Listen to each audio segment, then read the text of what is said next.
to the sixth of our presentations on the spiritual exercises in the book of Ignatian, the Ignatian Adventure by Kevin O'Brien.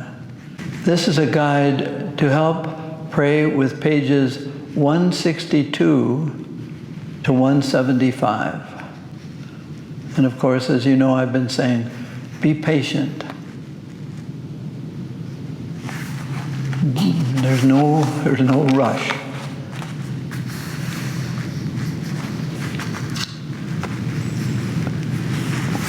One of the maxims for today is, what I get is about me. What I receive is in preparation for generosity. That my reception of something is a preparation to share it,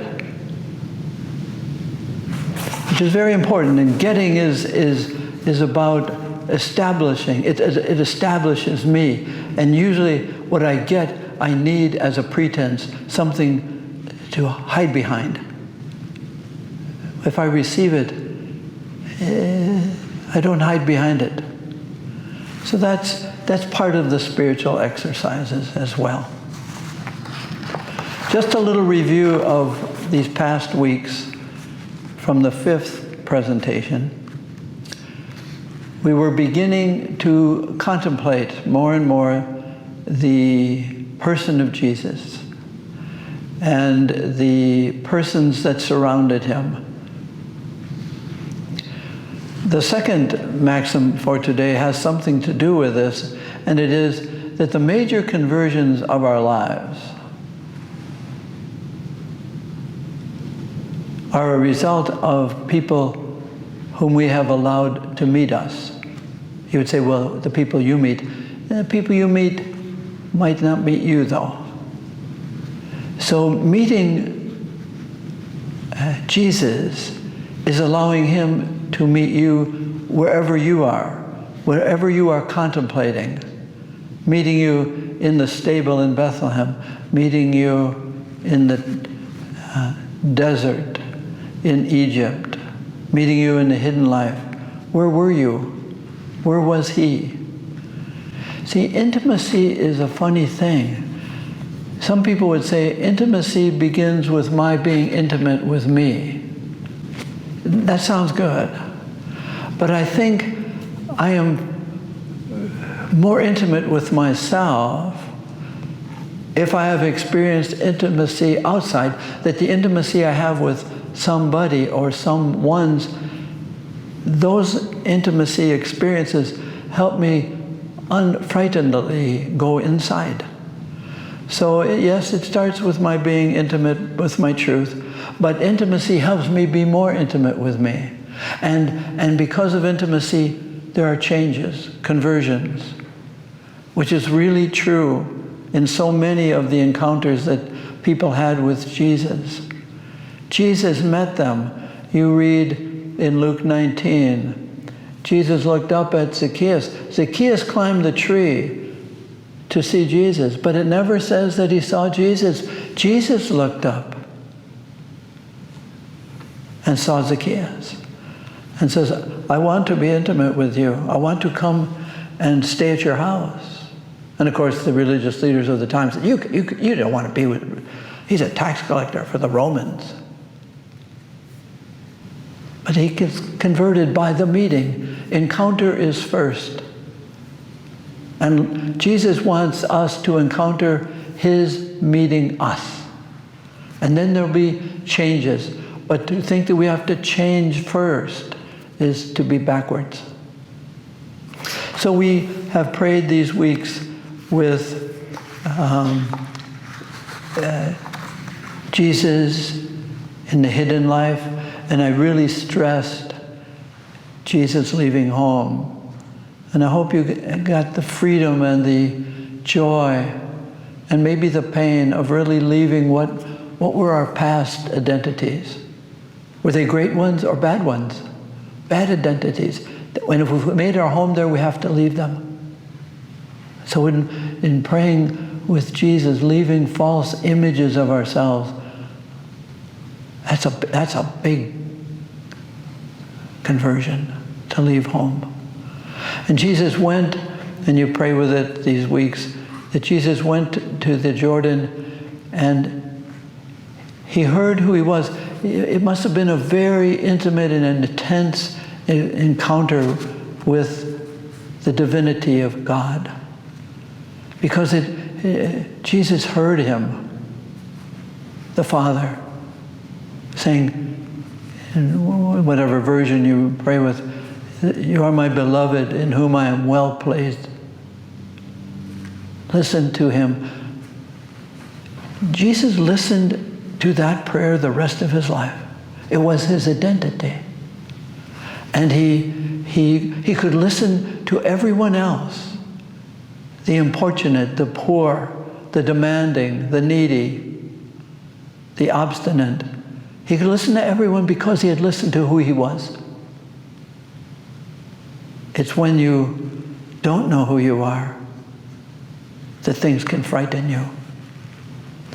So, as we said, listening is about being obedient, abaudire, to hear it and to live with it. What does God say to me in my prayer versus what I say in my prayer about me? And to which God do I listen? The accusing, the negative, the indicting one, or the comforting, calling one? Very important. As I say, to whom you listen, they're the ones you're going to hear. So these weeks we're walking along with Jesus to get to know him and to be changed by what we know. And not just to love him, but to allow ourselves to be loved by him. Loving God is letting God love us. That's a definition of loving God. And then the consequence is distribution. That Jesus heard who he was, accepted who he was, and went public. Went to his prophetic healing involving intimate side. Last week whenever you were praying last time, we were praying with actions flow from attitude. If Jesus asked a question, "Who am I?" he heard it and he believed it. That was the question. And that changed his attitude towards himself and towards everything else. And his actions flew from an attitude of gratitude. He lived gratefully. So, what I receive is different from what I get. And Jesus could listen to everyone and everything because they weren't threats, they were invitations to service, to generosity. As it has been said, Christianity is not a spectator sport.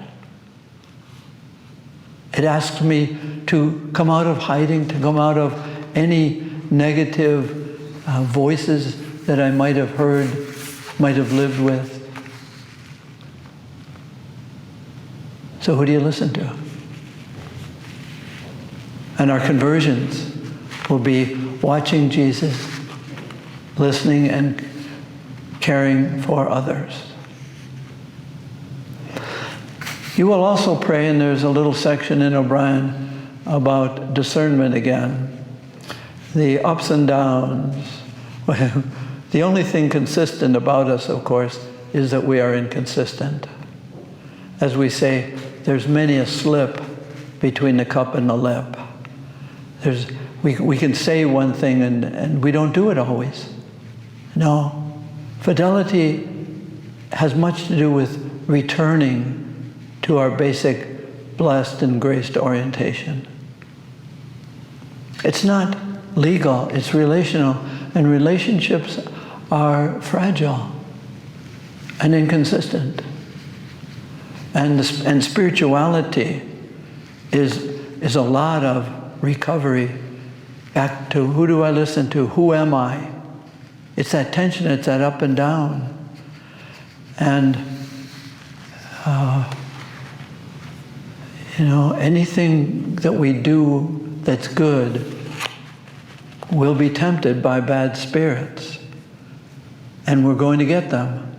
And as we say, if something is worth doing, it's worth being tempted about by the evil one. So we learn, as I said last time in the 5th presentation, we have to learn God's footsteps, and we have to learn, what does the evil spirit sound like? Noisy, negative, and putting me pretty often in park. Just stay right there. Don't do anything. You might be criticized. Yeah. It's not worth doing. You're going to lose your reputation. That's the evil one, keeping us from doing something good. But the major part of this week's presentation, and we're going to spend some time on this, is a major part of the exercise is called the 2 standards. And O'Brien has it very well laid out. It's a meditation about temptation and invitation. And they can both sound the same, and that's why discernment comes before considering the 2 standards. The standards, as O'Brien says, it's really a flag or a banner. Two camps, and Ignatian's military background would set it up that there's an evil camp who is after conquering the world, and as we saw last week in the Call of the King, Jesus wants to conquer the whole world with love and forgiveness. So let's look a little bit. I want to help you pray with the standard of the evil one. And O'Brien didn't touch on it, but I think you could go to the temptation of Adam. It goes back that far. It's ancient in us. He was deprived of one thing in the garden. He had everything. One thing. Why did he want that one thing? Because that consideration in Genesis, early Genesis, is really about envy. And we are so available to envy. We envy ourselves. We envy that we could be a better self. We ought to be a better self. We envy ourselves because we can be negative and resentful about our past. We should have been better. But we're just who we were. So the evil one says, whatever you have, a person like you really should have more. So you've got to get the latest or the shiniest, or the neatest, the most colorful. Why? Because it covers up your poverty. It covers up that which you don't have. You don't have it all together. You know what they say? Only the mediocre are always at their best. And the call of Jesus is for more and greater revelation of Him. The mediocre will say, no, this is okay. So the envy is a cover-up for inferiority, for poverty. I don't like it. I will pretend that I am who I am by the cars I have, the clothes I have, the family I have, the house, the ministry, the whatever. If I can point to it and say, I am because of that, you're living in pretense. You're living with envy. I'm living with envy. And you can hide behind things that falsify yourself. And the evil one loves it, celebrates that you're hiding. Because to the degree to which you're hiding you're getting, because it's all about you. You got a car. You got a deal. You got a wife. No, it's all about reception. It's all about gratitude. But envy says, whatever you have, it's not enough because it doesn't make you all that you want it to make you. It's all about greed. But it's an ingratitude. And we're available to that since Adam and all along the road till right now. And it's a great freedom to know that about which you are envy. It's a great freedom. You say, no, I don't want to face that. You know, we don't like to hear bad news. We don't. We like good news.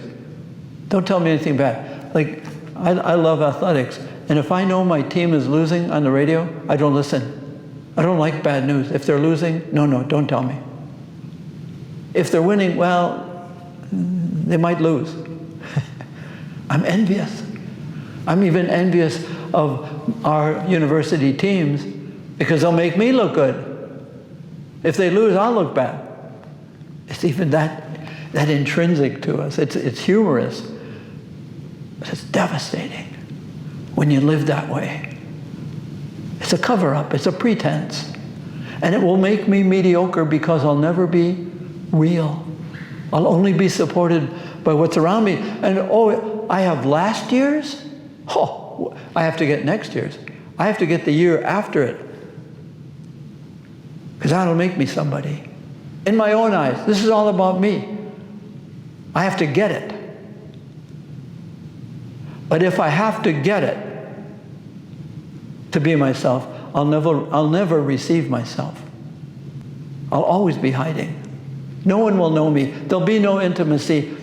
And unfortunately, it will prevent my intimacy with Jesus because he's going to tell me the good news, which I will consider bad because he's saying, be more real. Let go of those things. Oh, no, I don't want to hear that. So we pray with that tension. That's where discernment is. What voices am I listening to? Who tells me? What tells me? My identity. Do I get it? Or do I receive it? So we pray with that in O'Brien for a long time. I've been praying that for 60 years. I know it. I know it in me. It's there. It's alive and well. The second harangue that the evil one gives is another good one. It's about prestige. And if you can, if you like words, please look up the real root meaning of prestige. We would like to say we are at a prestigious university. If you look at the real meaning of that, you would not want to be at a real prestigious university. Prestige is, I have a title. I am the director. I am a priest. I am the director of this. I am the owner of that. I have a title. It's on the big front door. It's at Gilbert and Sullivan. It says shiny handle on the big front door. I can put my feet up on my desk. The buck stops here. And what's going on? Not only does my envy say, these things tell me who I am, now I'm asking you to affirm who I am. It's false, of course. You're giving me a title. But I'm more than a title.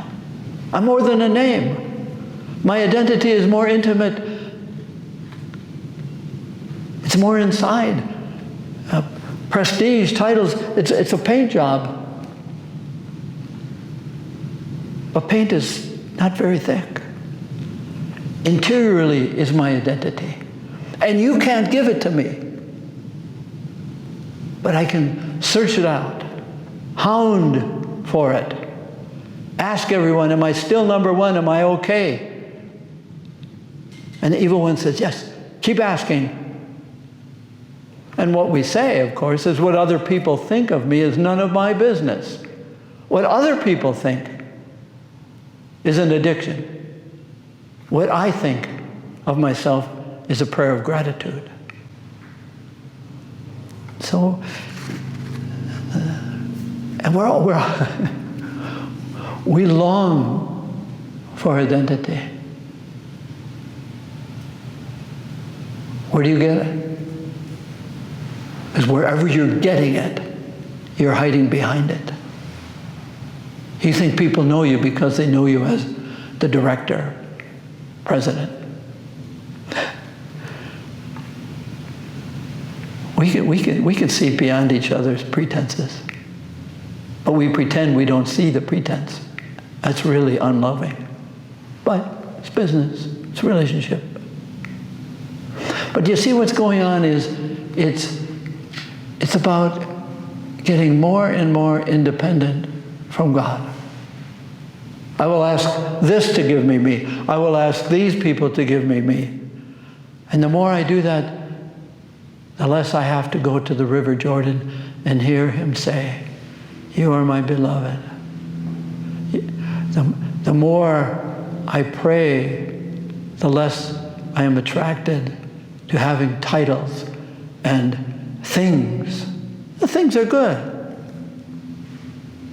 You get gifts. You receive them well, and the hands that receive them are the hands that distribute them. But the basic gift is the dependent relationship in which I receive myself gratefully. Well, that's the standard of the evil one. And we have to pray with that. I do, and you do. So don't move on to the standard of Jesus, which is very attractive. And we'll talk about it next time. But pray with each day that is offered by O'Brien. Spend time. Don't hurry, please, don't hurry. Then you're getting it. Don't get it. Receive it.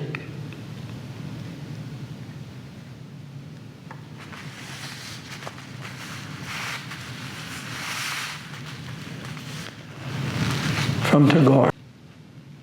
By all means, they try to hold me secure, who love me in this world. But it is otherwise with thy love, which is greater than theirs. And thou keepest me free. Lest I forget them, they never venture to leave me alone. But day passes by after day, and thou art not seen.